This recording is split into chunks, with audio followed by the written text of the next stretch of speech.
అందరికీ నమస్కారం అండి. నా పేరు వెంకటేష్.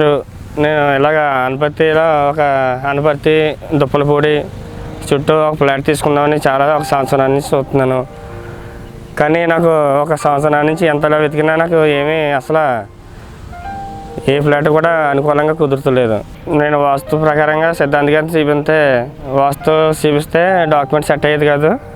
డాక్యుమెంట్ చూసుకుంటేనేమో మామూలు ఫేసింగ్ సెట్ అయ్యేది కాదు. కానీ ఇవన్నీ ఎలా రా బాబు అని మామూలుగా నా ఫ్రెండ్ ఒక అతన్ని అడిగితే ఒకసారి యూట్యూబ్లోని చూడు, హర్షిని కన్సల్టేషన్ వారు చాలా బాగా చేస్తున్నారు, ఒకసారి వాళ్ళని సంప్రదించండి. ఇన్స్టాగ్రామ్, యూట్యూబ్, ఫేస్బుక్లో చూసి వారి ఫోన్ నెంబర్ తీసుకుని నేను వారిని సంప్రదించడం జరిగింది. హర్షిని కన్సల్టేషన్ వారికి ఫోన్ చేయగా వారు వెంటనే రిసీవ్ చేసుకున్నారు. వారు రిసీవ్ చేసుకుని అనపర్తిలోని పలానా ఫ్లాట్లు ఉన్నాయని చూపించి డాక్యుమెంట్ లింక్స్, వాస్తు ఇవన్నీ క్లియరెన్స్గా ఉన్నాయని చూపించగా మొత్తం చాలా బాగున్నాయి. మామూలుగా హర్షిని కన్సల్టేషన్ వారు నాకు నెల తిరగకుండానే కొనిపెట్టారు. హర్షిని కన్సల్టేషన్ వారికి నా హృదయపూర్వక నమస్కారాలు.